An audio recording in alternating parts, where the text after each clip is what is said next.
Ayer Janet Yellen dijo que eso no iba a ocurrir. Vamos a hablar de este tema con Carlos Santiso, profesor del Máster en Finanzas Corporativas del IEB. Carlos, muy buenas tardes y disculpa la demora, que hemos tenido ese pequeño problemilla de sonido con Ramón, con el anterior invitado. Lo hemos solucionado, hemos terminado la entrevista con él y ya vamos contigo. Bueno, Carlos, muy buenas tardes. ¿Qué tal? Buenas tardes. Bueno, hablábamos de la cuestión de los depósitos en Estados Unidos, ¿no? Que al final sigue siendo lo que está coleando para que sigamos hablando del tema de la crisis financiera. Y es que ayer Janet Yellen, como bueno, he explicado un poquito en el programa, pues asustó un poco al mercado diciendo que al contrario de lo que se había visto, de lo que se había publicado en medios, se decía entonces que Estados Unidos estaba planteándose la opción de proteger, de asegurar todos los depósitos, y ayer dijo Yellen que de momento eso no está encima de la mesa. Pero ¿debe Janet Yellen o debe Estados Unidos en definitiva asegurar todos los depósitos? ¿Sería un movimiento que quizás sería demasiado intervencionista, podríamos decir, para Estados Unidos, o es lo necesario en una situación como la actual?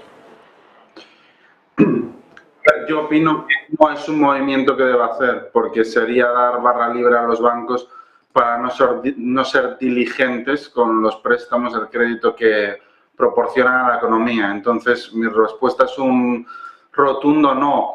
También creo que en la reunión Powell fue bastante dovish, con los 25 puntos básicos y sobre todo los comentarios sobre las expectativas futuras, que no fue nada claro, pero desde luego no fue el tono tan duro habitual. Pero en cambio los comentarios de Yellen sí que favorecen a un mayor endurecimiento de las condiciones financieras. Yo creo que el no endurecimiento que vimos en tipos de interés ayer lo veremos en los próximos meses en un mayor endurecimiento en las condiciones financieras de los bancos. Es decir, va a llegar menos crédito a la economía, lo cual va a tener un impacto directo en la misma.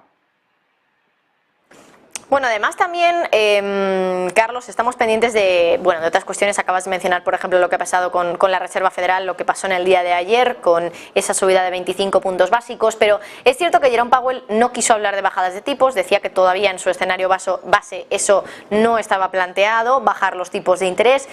Claro, sin embargo, el mercado sí que espera que de cara a finales de este ejercicio ya se dé esa primera bajada de tipos y muy probablemente la pausa de la subida también llegará pronto, según las expectativas que tiene el mercado. Es decir, que lo que tanto ansiábamos los inversores hace unos meses, que es ese pivote, ya está cerca. Pero claro, y lo comentaba con muchos invitados, lo que se dice o históricamente es lo que ha sucedido, es que cuando llega el pivote todavía tiene que llegar el suelo del mercado. Es decir, que generalmente cuando ya estamos cerca de ese pivote todavía tiene que caer más la bolsa. ¿Crees que eso es lo que puede estar ocurriendo ahora o ya hemos visto el suelo del mercado bajista? A ver, en mi opinión lo que sucede es que Powell está perdiendo un poco la credibilidad del mercado.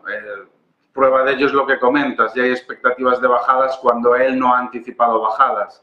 Yo creo que este año habrá otra subida, por mayo será la última y podríamos empezar a ver bajadas en segundo trimestre de 2024. Creo que el mercado quizás está siendo demasiado optimista.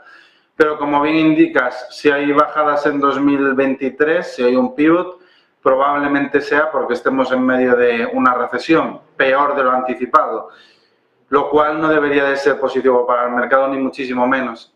Coincido en la lectura de que un pivot de la Fed no tiene por qué ser necesariamente alcista para la renta variable, dado que suele darse porque la economía no está funcionando con la fuerza que se esperaba.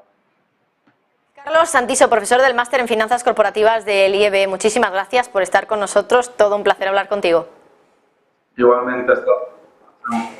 Bueno, en la jornada de hoy estamos pendientes